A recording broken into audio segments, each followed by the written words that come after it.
কৃষ্ণ কৃষ্ণ হরে হরে, হরে রাম রাম রাম হরে হরে করতে থাকেন, করতে থাকেন, করতে থাকেন। দেখবেন কি আনন্দ একটা। নিজের রুমে দরজা বন্ধ করে নাচছেন দেখবেন, গান লাগিয়ে নিজে নিজে হরে কৃষ্ণ বলে, এরকম আনন্দ পাবেন। ছোট মেয়েরা দেখেছেন, অল্প যখন একটু বড় হয় 6-7 পড়ছে, নাচতে থাকে কিনা, বা অনেকেরও করেছেন এখানে, নাচতে থাকে কেন? কত আনন্দ হৃদয়, তার মানে সেই আনন্দটা আমার পাওয়া উচিত। নিজে নিজে আনন্দ এই হরির নাম নিলে পাবেন। আমরা কেন এই যে ভক্তি করি? ভগবানের সাথে সম্পর্কিত করার জন্য, আর মরার জন্য কিন্তু এই ভাগবত গীতা। মৃত্যুটা কি করে আমরা রেডি করছি, এর জন্য ভগবত গীতা।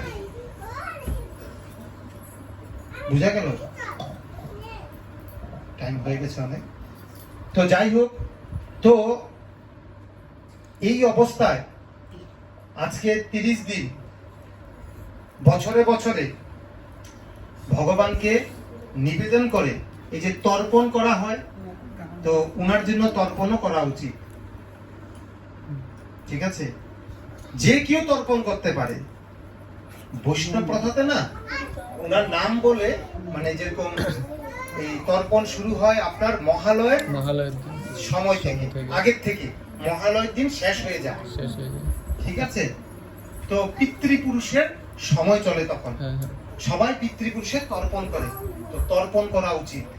অনেকের বাড়িতে তর্পণ করে না, আমার আস্য নেই, আমার ঠাকুমা দিদিমা বলে নেই, এগুলো কথা বলবেন।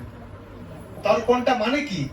আপনি এখান থেকে যা যা দিবেন সব উনার যেখানে আছে সেখানে সেটা পেয়ে যাবে। আমরা তো জানি না উনি দেহ পেয়েছে না পেয়েছে, আমরা তো জানি না কি কর্ম করেছে, এটা তো আমরা জানি না।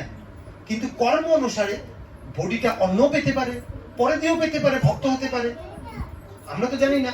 বা এখনো উনি আছেও করে, কিছু করছে কেন?